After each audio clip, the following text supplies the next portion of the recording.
take either side, so the weekends, when he was up from the city, devolved into cruel, drunken affairs.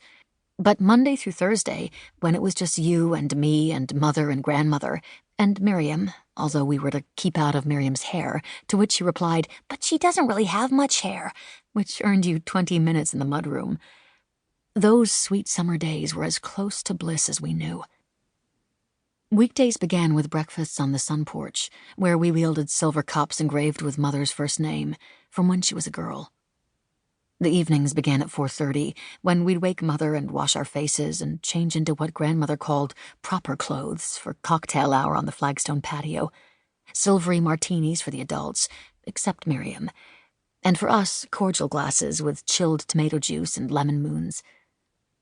In between, the long days, the many rooms for hide-and-seek, the swimming pool on hot afternoons, the widow's walk for spying, shimmered our minds away from New York, so that by the time we returned to our real life at the end of August, the fug of hot dog cart water and the horns bleeding up Park, and even, yes, Daddy in his wool suit, seemed to belong to a foreign land. By then, the only world we knew was Grandmother's grand, white-shuttered house, the lawns sprawling out to meet hedges and fields and woods, and the people the place turned us into.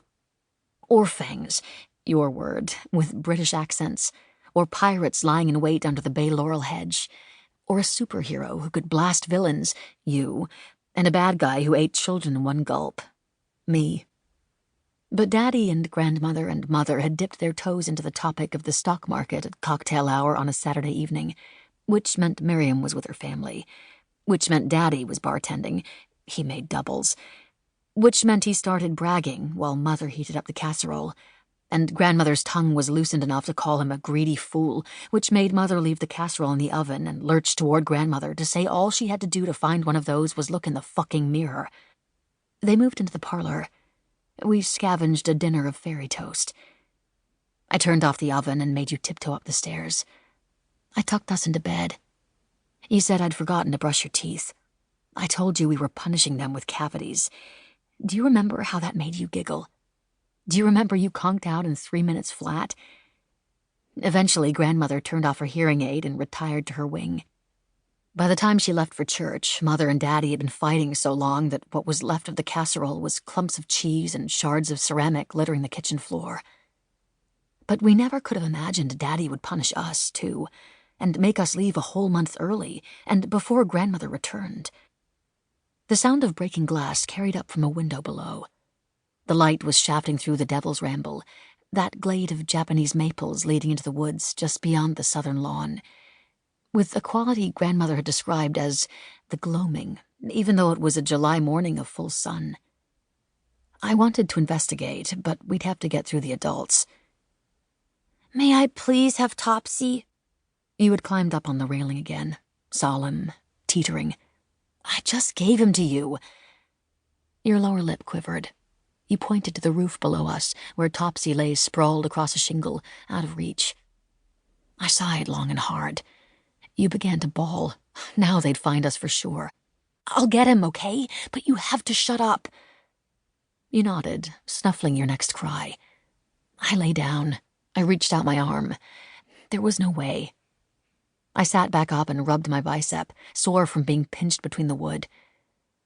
"I'll have to get a broom so I can reach." You swiveled on the railing and hopped back onto the decking. You crouched beside me. "Don't leave." "What did you expect, throwing him like that?" "I didn't mean to. I can get him myself." "No, you can't." "Don't be mad." "I'm only mad if you try to get him yourself. It's dangerous, okay?" Was that wind through the tops of the trees, or Grandmother's tires? Eventually they'd find us up here, but what could I do? What could Grandmother, even if she came back in time to intercept us?